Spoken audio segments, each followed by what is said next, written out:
gotta believe. Hello everybody out there in Rider Nation. How's everybody doing on YouTube today? She's finally cleared off here in Saskatchewan. We've been under smoke warnings for the last few days.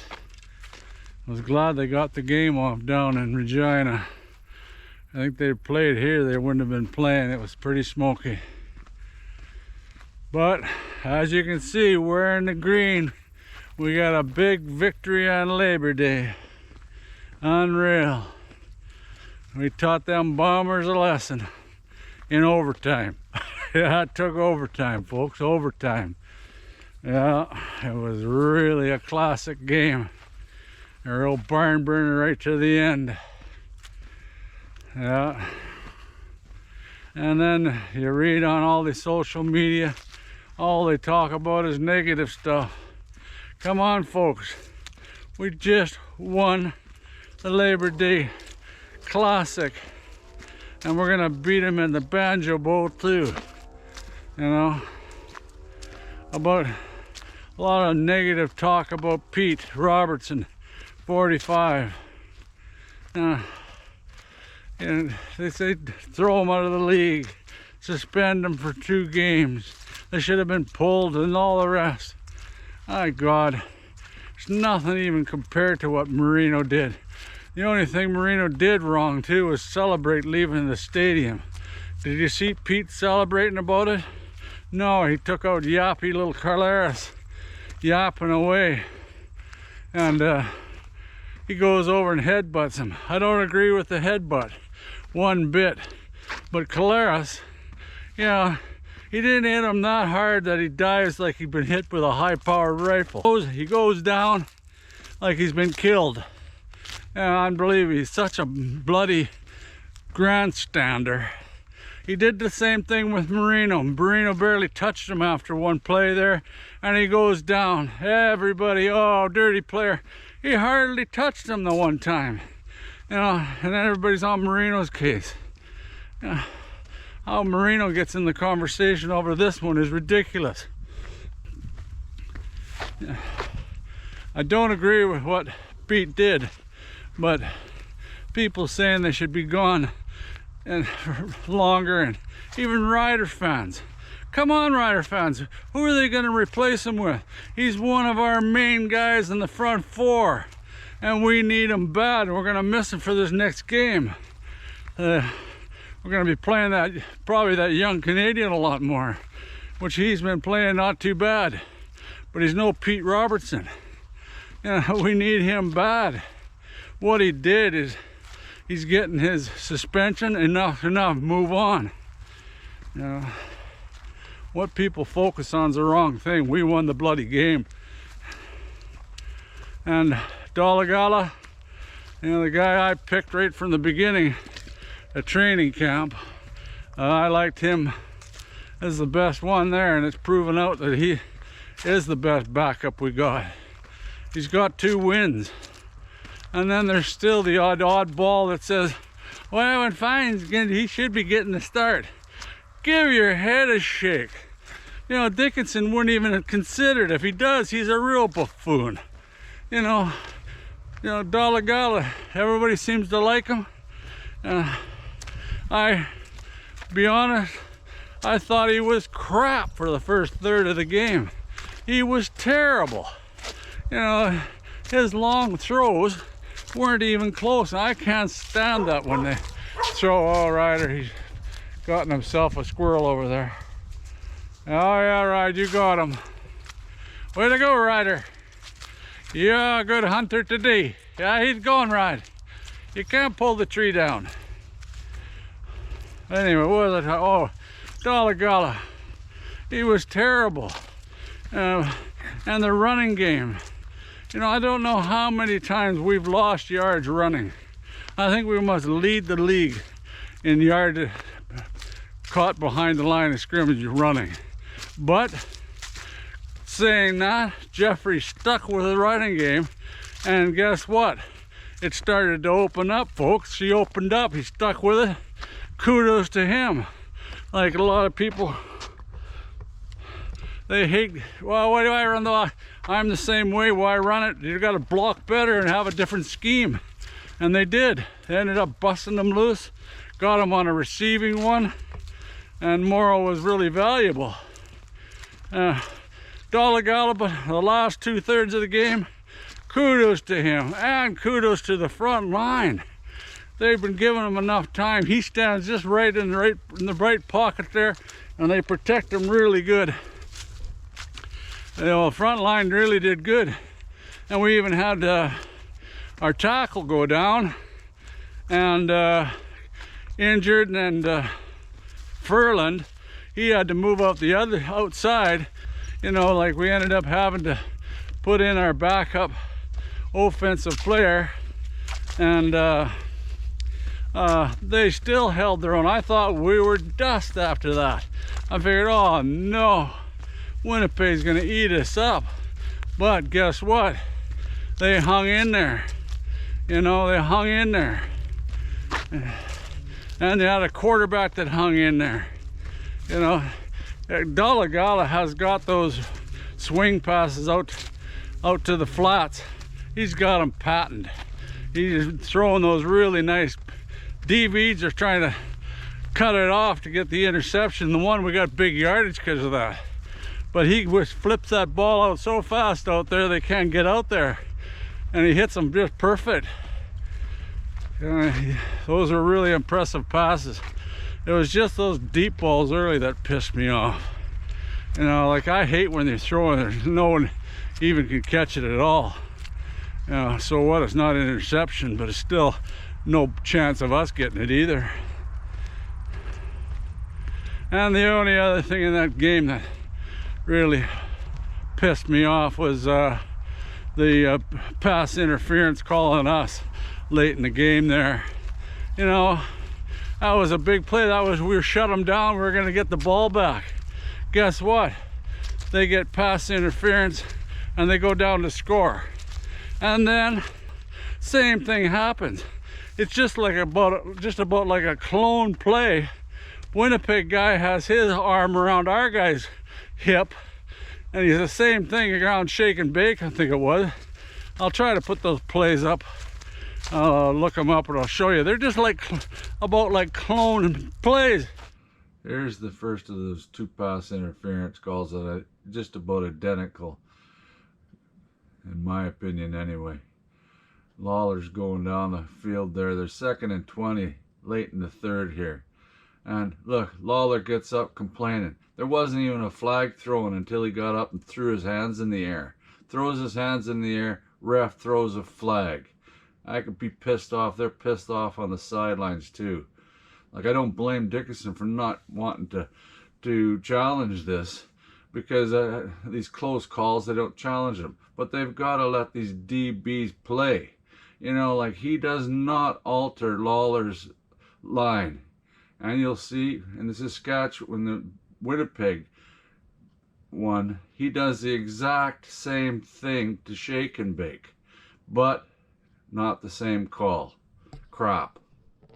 Okay, here's the play against Saskatchewan with Holmes and shake and bake. Identical.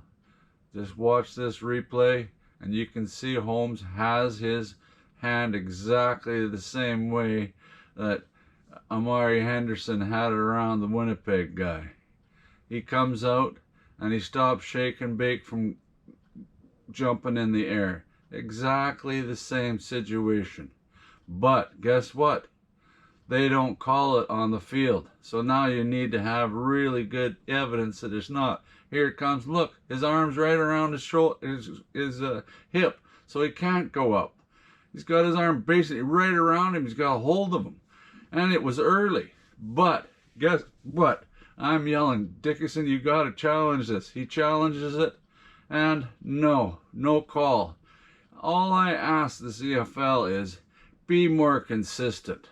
You know, you've got to consider the exact play that happened in the end of the third quarter.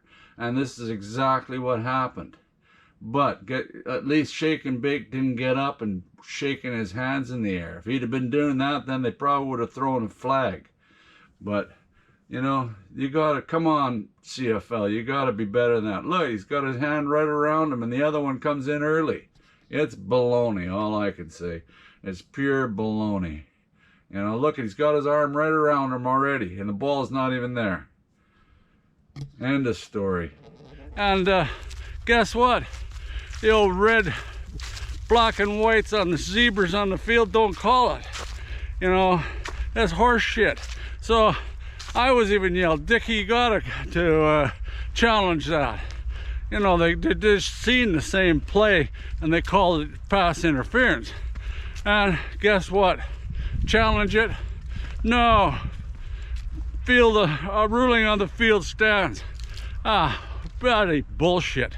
That was real bullshit. You know, but the trouble is, it's a close call. You know, and so was the one on us. Was a close call. Neither one of those guys altered the receiver's path. They just had their arm around his hip. I'm sure that is impeding, but I agree. Both of those shouldn't have been called. Either one of those shouldn't have been called. You gotta let those defensive backs have some leeway. You know, it's crazy. You know, the both shouldn't have been called, but you gotta call them equal too. You know, you can't call one and not call the other. It's ridiculous. You know, even with Collaros, now what's he gonna, he was the one that was bitching and the league won't do this and won't do that, right? Oh, they'll never give him a fine and all the rest, and the way they call it. Well, if a guy does that, a coach or a player, that's a fine too. Like, come on, CFO, where's the fine for Collaros for yapping about not getting the calls? God, I sure the hell hope they get at him big time next game. Won't cry over spilt milk if that bugger goes down and cry baby. They'll be pissed off at him, and I hope they can get him. It'll be a good game, the Banjo Bowl, that's for sure. I don't know what else to talk about. Oh, Lothar. Good, man, he's right on it. Hit another long one. You know, that one I figured, get 10 yards, Dolegala throw for only about 7 or 8. And made for a 53-yarder. But Lothar went in there, booted her right through the uprights. Hooray, Lothar. He's back. He's been pretty steady since he had a bad start. One other thing I wanted to talk about was that extra point, I think it was to Bain, you know, the 2-point conversion at the end of the game. Of course, Winnipeg is howling that it was a trap ball. My God, you know, they review every score and play anyway, so that's moot. But, and I'm sure it was, maybe they're on rider pages, but one rider page, the person said, oh, the refs missed one, we got lucky. Well, my God, we got lucky. It was a catch. Simple as that. He had both hands around the ball before he hit the ground. They show a bloody picture of the ball on the ground after he's got it in his hand. Oh boy, that's really evidence, isn't it? You know, like, you could do that in every second play, do the same goddamn thing. What a stupid picture, you know. Oh, look, the ball, and in the picture, he's got his hands both on either side of the ball anyway. You know, there's not even evidence there. But it was a catch, it's reviewed. We didn't get lucky. So anybody that said we got lucky, you're obviously a bummer fan. And high five go out to our DBs, which played a pretty damn good game. Marshall with the pick early. That really got under Collaros' skin. Then we scored, only got 3 points out of it, but that really, you could tell he was pissed off about that. And then at the end there, Clark, he could not have covered the guy any better, and gotta give Collaros credit. He can throw that long ball and hit the guy right in stride. That couldn't have been thrown any better if he was right beside him. You know, it was a perfect throw. Perfect. And then Dalkey's hurt, so Ford's in there. He's blitzing on the 2-point conversion. And guess what, folks? He gets the knocked out. I was so happy for the kid. Man, he basically won the game for the Riders on a Labor Day weekend. Does it get any better than that, folks? It don't get any better than that. that kid, and I'll remember that for the rest of my life. I was sure panicked through the game all the way through, but that Dolegala, he's really got some moxie. You know, he stands right in there, and he makes the plays. Now that's why I like, one of the main reasons I liked him is because of his height. He can be comfortable back there and see the whole field. You know, it makes a big difference. You know, and being able to read defenses, that's the thing. You know, that's what we had Cody 5-Yardo there, and he was hopeless at reading defenses. You know, and end up being sacked. He's supposed to have a way better offensive line in Montreal. Well, guess what? He's still the sack leader. You know, maybe Crum in Ottawa, but he's a new guy. Cody should be smart enough not to be sacked all the time and get rid of the goddamn football. You know, I knew they'd lose that game. The other game that I couldn't believe, Edmonton. Old Jonesy, he's supposed to be a defensive guru, and he's up all those points in the fourth quarter, and they can't stop him. You know, they're even running out of time, and they know they're going to be going long. Can't believe it, that one pass drops in there. Like, that guy should have never been open. Come on, Ryder, you're going the wrong way. Yeah, I felt sorry. I said earlier, I don't doubt if Edmonton passes Calgary. This next game, they play in Edmonton. I'll be picking Edmonton to win. I picked Edmonton to win that game, and they should have. Their defense fell apart in the fourth quarter. But all in all, she was a really good weekend for football. That Calgary-Edmonton game was a hell of a game. Even the Montreal-BC game wasn't too bad. The only one that was bad was Hamilton and Toronto. Hamilton, you know, something else. You're having the Grey Cup at your place, and you put up a team like that. We did the same thing last year. Our team never performed at all, and we're having the Grey Cup. And Hamilton's doing the same goddamn thing. Anyway, I'd like to thank everybody that's been subscribing. Can't believe it. And if you got time, just hit that little button. I think there's a button there now that you can click and hit to subscribe to the channel. Really helps me out. It makes me laugh. I got as many subscribers as I have, and I really appreciate that. But it's going to be very interesting to see who got dinged up. I haven't heard who's got dinged up for and who's out for next game. Like we say, we're losing Pete, which I expected. You know, like after Claris does his clown act and goes down like he's been hit. Guys, after a good play, they bash their helmets harder together than that, 3 times harder. And Claris goes down like he's a wounded veteran.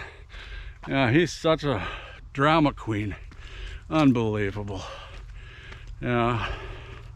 I don't know, I don't know. I'll have to see who they're going to start on now. They might bring one of those, our defensive guys from the practice roster to get a chance. Don't know who else they'd bring in. Hard to say. Like I said, that Canadian kid, he'll probably get a good shot, and he gets a lot of playing time now, so. But we'll definitely miss Pete. You know, again, with people that say he should be gone. Come on, you're not a Roughrider fan. We need him big time. He's an integral part of that defensive line. And the defense actually played pretty damn good. You know, that's what kept us in the game a lot of times. Claris, he was bottlenecked the whole first half. And he was crying. I think he only got about 3 receptions. You know, oh, we got to do better. Well, I hope the Banjo Bowl, they just bowl him right over. You know, they got the best running back, Winnipeg, though. You know, he's just like Harris. They lose Harris, and he's right back going at it. They've got another Canadian, you know, at Oliveira. He's a bloody good running back. What surprises me is he bowls guys over. Yet when he gets out in the open on the swing, he's really got some good jets. Really good jets. I wish we had him. Other than that, can't wait till the next game. I'll try to make a video before the next game. See who we got starting and what other horse shit comes up this week in practice. I know what they say in Winnipeg. I'm not sure who they got dinged up either. But they are showing that they're vulnerable, folks. And they're not the old Winnipeg Blue Bombers of old. And it's showing more and more. And the more games those old buggers get underneath their legs, the more chance they're going to be of being pathetic.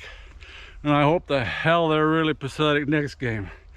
Anyway, till next time, go Riders go.